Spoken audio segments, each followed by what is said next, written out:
1984 ബാച്ചിലെ വിദ്യാർത്ഥികളെ ഇനി സുഹൃത്തുക്കളെന്നും പറയാം. പിന്നെ ഞാനൊരു പ്രത്യേക അവസ്ഥയിലായിപ്പോയതുകൊണ്ടാണ് കടുങ്ങാത്തുണ്ടൊന്നും വരാൻ കഴിയാത്തത്. അത്ര കുഴപ്പമുള്ള കാര്യമൊന്നുമില്ല, പക്ഷേ പഴയതുപോലെ ഒന്നും നടക്കാൻ വയ്യ. ഒരു അസുഖം വന്നു. ഇപ്പോൾ ആരുടെയെങ്കിലും സഹായത്തോടു കൂടിയിട്ടേ പോകാൻ പറ്റുള്ളൂ, നടക്കാൻ പറ്റുള്ളൂ. അന്ന് വരണമെന്ന് ആഗ്രഹമുണ്ടായിരുന്നു, പക്ഷെ ഞാൻ അന്ന് സുഖമില്ലാത്തതുകൊണ്ട് മോളുടെ അടുത്തു നിന്നും മോൻ്റെ അടുത്തേക്ക് പോകേണ്ട ഒരു അവസ്ഥ വന്നിരുന്നു. ഞാൻ ബാംഗ്ലൂരായിരുന്നു. ഇന്ന് രാവിലെയാണ് ഇവിടെ എത്തിയത്. അപ്പോൾ സദാനന്ദനൊക്കെ ഇടയ്ക്ക് വിളിച്ചിരുന്നു. അപ്പോൾ ഇങ്ങനെ പറഞ്ഞിരുന്നു എങ്ങനെയും വന്ന് കാണുന്നുള്ളത്. കണ്ടതിൽ സന്തോഷം. ഇന്ന് കാണാൻ പറ്റാത്തവരും ധാരാളം പേരുണ്ട്. അവരെയും പല വഴിക്കും കാണാൻ പറ്റും എന്നുള്ളതിലും എല്ലാവരോടും എല്ലാവിധ ഭാവുകങ്ങളും നേരുന്നു. ജീവിതത്തിൽ എല്ലാ സംതൃപ്തിയും ഉണ്ടാകട്ടെ എന്ന് ആശംസിക്കുന്നു. പക്ഷെ ഞാനൊരു മാഷായിരുന്നുകൊണ്ട് നിങ്ങളോട് എന്തെങ്കിലും ഒന്ന് പറയണമല്ലോ അല്ലേ. ഞാൻ ഇവരോട് കുറേ നേരം സംസാരിച്ചിരുന്നു. കേരളത്തിൻ്റെ ആദ്യത്തെ വിദ്യാഭ്യാസ വകുപ്പ് മന്ത്രി ആരായിരുന്നു നിങ്ങൾക്കറിയാലോ? മുണ്ടശ്ശേരി മാഷ്. ആ മുണ്ടശ്ശേരി മാഷ് കോളേജിലെ വേറൊരു മാഷാണ് ഇപ്പോഴത്തെ വിദ്യാഭ്യാസ വകുപ്പ് മന്ത്രി. അയാളെക്കുറിച്ചല്ല ഞാൻ പറയാൻ പോകുന്നത്. ഞാൻ മുണ്ടശ്ശേരി മാഷെക്കുറിച്ചിട്ടാണ് പറയുന്നത്. മുണ്ടശ്ശേരി മാഷ്ക്ക് അയാൾ മിനിസ്റ്റർ ആയിരുന്നപ്പോൾ ഒരു ആക്സിഡൻറ്റ് പറ്റി. ആ ആക്സിഡൻറ്റ് പറ്റി നട്ടെല്ലിന് ഒരു ക്ഷതമേറ്റു. പല ചികിത്സകളും തിരുവനന്തപുരം മെഡിക്കൽ കോളേജിൽ നിന്ന് ചെയ്തു. അസുഖം കുറേ ഇതൊക്കെ ഭേദമായി. പക്ഷേ നട്ടെല്ലിലെ വേദന ചില ഭാഗത്ത് നിന്ന് മാറുന്നുണ്ടായിരുന്നില്ല. ആ വേദന വെച്ചുകൊണ്ട് അദ്ദേഹം നടന്നിരുന്നു.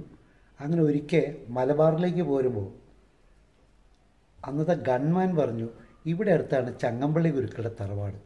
അയാൾക്കങ്ങനെ പറയേണ്ടി വന്ന് നമ്മുടെ റെയിൽവേ ഗേറ്റിൽ, കുറ്റിപ്പുറ ഹൈസ്കൂളിൻ്റെ അവിടെ റെയിൽവേ ഗേറ്റിൽ അടച്ചിട്ടിരിക്കുമ്പോഴാണ് ഇയാളുടെ പെട്ടെന്ന് തോന്നി പറഞ്ഞു, ഇവിടെ അടുത്ത ചങ്ങമ്പള്ളി ഗുരുക്കൾ, നമുക്ക് അയാളൊന്ന് കണ്ടാലോ എന്ന് ചോദിച്ചു. അങ്ങനെ ഗേറ്റ് തുറന്നു. കാറിങ്ങനെ മേലേക്ക് വന്നു.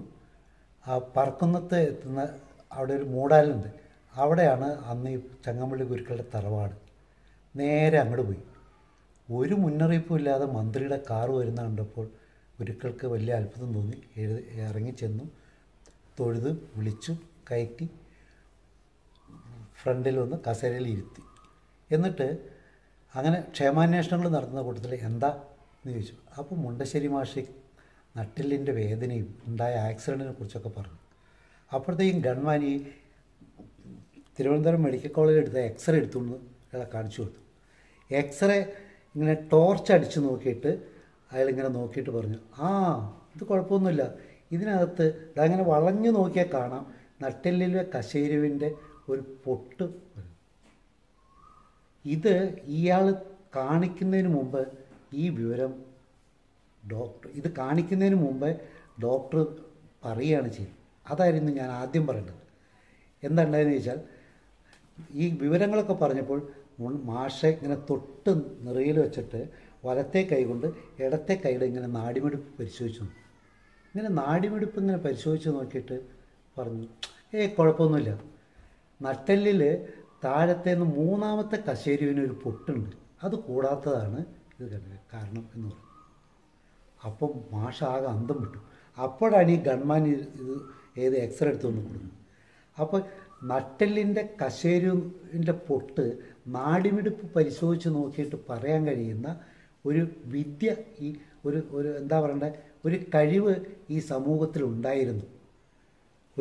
എന്താ പറയണ്ടേ, ഒരു സാന്ദീപനി മഹർഷിക്ക് അദ്ദേഹത്തിൻ്റെ കഴിവ് ആർജിച്ചെടുത്ത് എങ്ങനെയാണോ അതുപോലെ ചങ്ങമ്പള്ളി ഗുരുക്കൾ നാടിമിടിപ്പ് പരിശോധിച്ച് നോക്കി നട്ടെല്ലിൻ്റെ കശേരുവിൻ്റെ പൊട്ട് കണ്ടുപിടിക്കുന്നൊരു വിദ്യ ഉണ്ടായിരുന്നു. ഇതുപോലുള്ള പല കഴിവുകളും ഏറെയും കുറഞ്ഞും പലർക്കും ഉണ്ടാകാറുണ്ട്.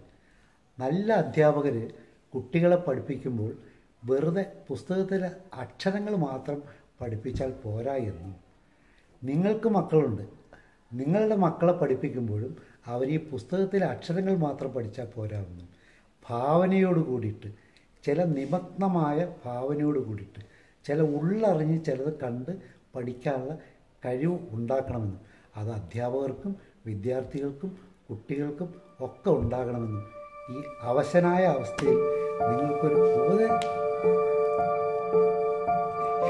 ഉപദേശമല്ല